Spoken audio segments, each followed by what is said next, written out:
Happy Friday, everyone, and thanks for keeping it locked on Wildcats. I am your host, Mike Luke. All right, we're going to preview. We're going to get the prediction for Arizona, Washington. We're going to talk a little Arizona women's basketball, a little bit of Arizona men's basketball. Let's get started here on Locked On Wildcats. You are Locked On Wildcats, your daily podcast on the Arizona Wildcats, part of the Locked On Podcast Network, your team every day.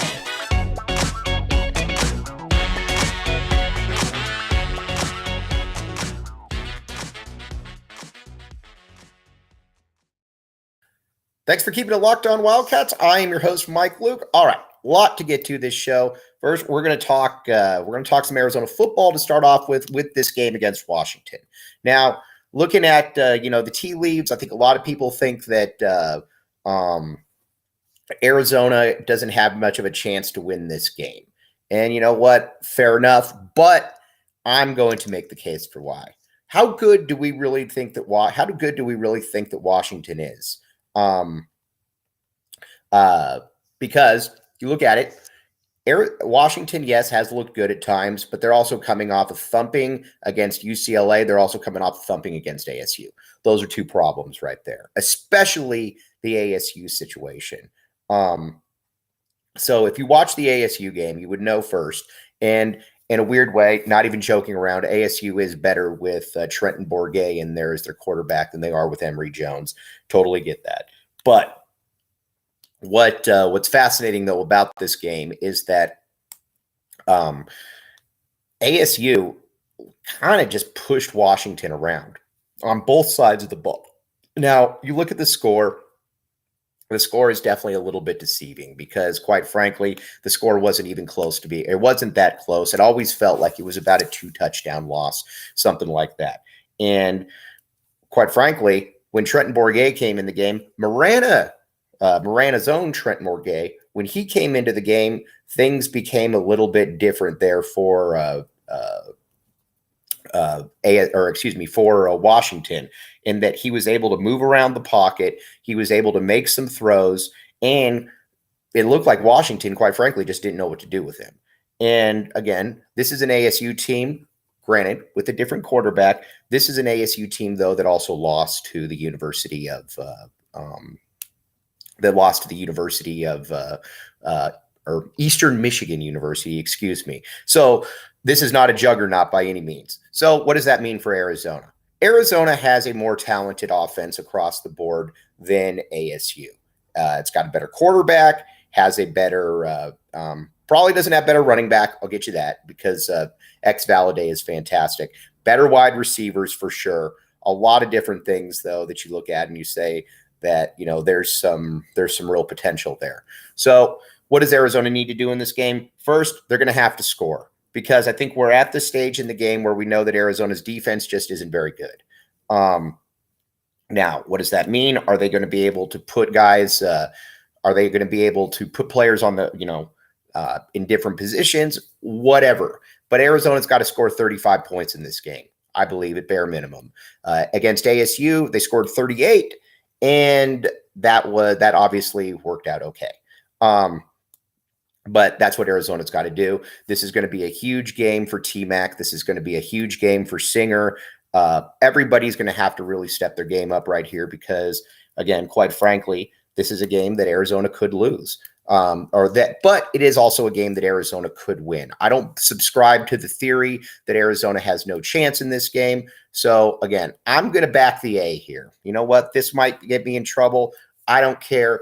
I'm going 41-38. I'm backing the A right here. I think Arizona's going to win this game, and I think they're going to be able to win this game and surprise some people, and then also get to the point where Arizona is, you start looking more at a bowl game possibility again. And I think that's just where we want to get back to where you can maybe get to that 5-win. I've thought that from the beginning, get to 5 wins, and everything becomes a lot easier at that point.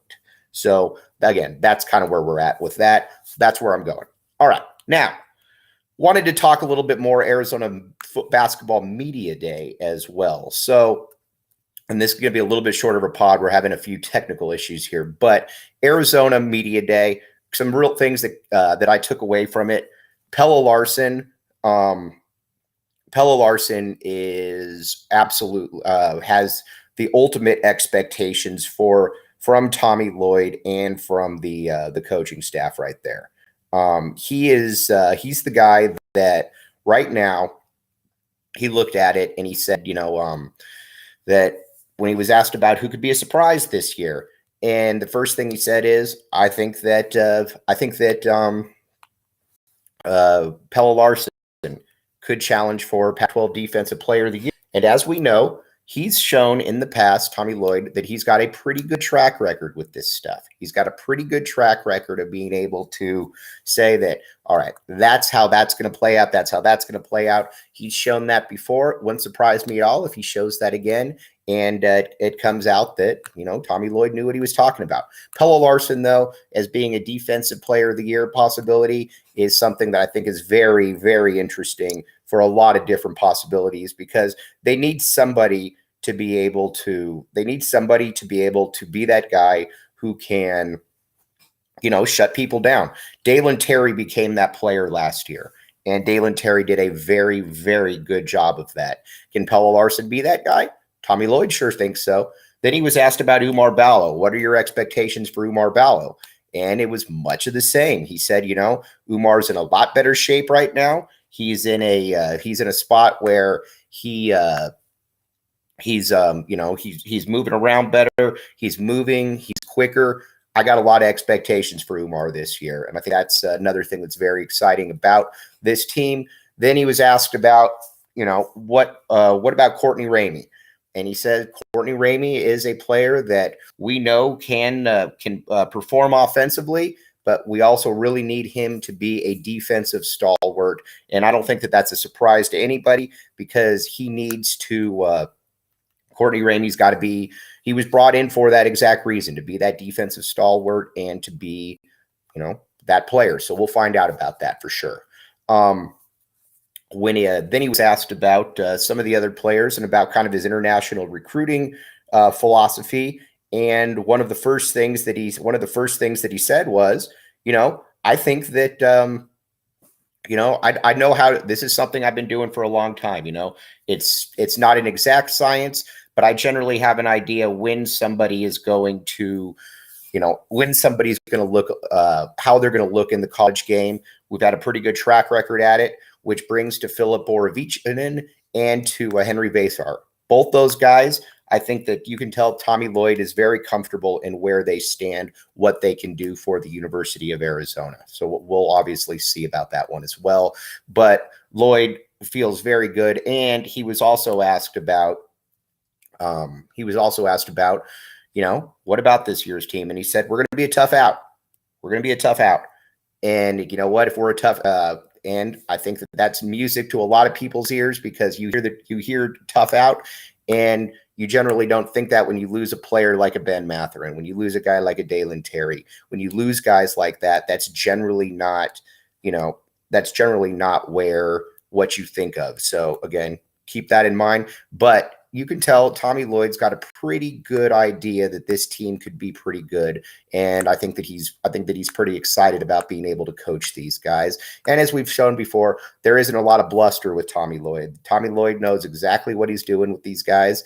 And I think you're going to continue to see that.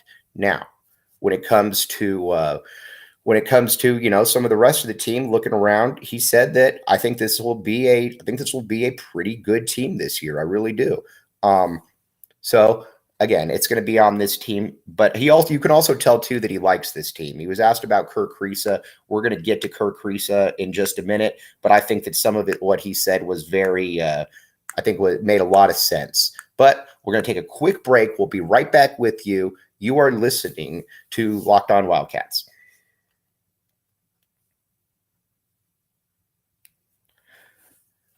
Thanks for keeping it locked on Wildcats. I am your host, Mike Luke. All right, now the next thing is, where are we at then when it comes to the University of Arizona and where they stack up in the conference? Okay, now, I think that there's three, and we've talked about this a little bit, but essentially I think there's three teams that matter. I think the one that is very, very impressive, the one that's very important is we're gonna see a team that I think against the University of Oregon, against the University of California, Los Angeles, they're gonna be tested, obviously. Now, I do believe that this team has the capability of being pretty good. But also they have some of the strengths of this squad against UCLA, against Oregon.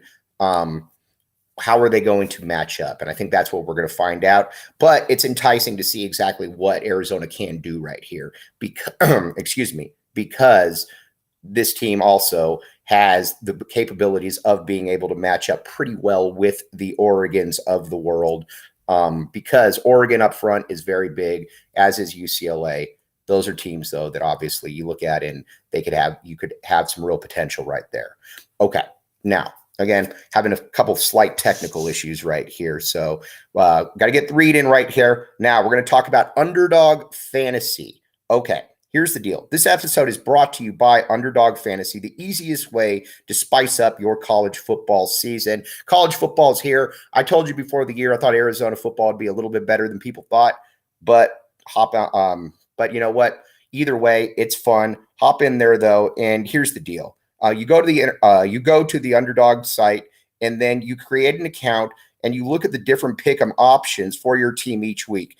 In your read, that's where you can go and you can say, okay, I think that Jaden Delora is going to have over 200 yards this week, or I think he's going to have under 200 yards. Then you can go on there and you say, all right, that's what we're going to do. That's where we hop on. That's where you make this one happen. And so with Jaden Delora, that's where I'm going. I'm going the over on Jaden Delora's passing yards this week. I think I think they know that Jaden Delora needs to have a big game, and I expect to see that. Okay. But again, this is where you need to go. Underdog Fantasy. Go to Underdog, make their picks just like I did. And again, it's a lot of fun. Hop on in there. You can so that's where we're at this point. Okay, now I'm going to take a quick break. We'll be right back with you. But you are listening to Locked On Wildcats.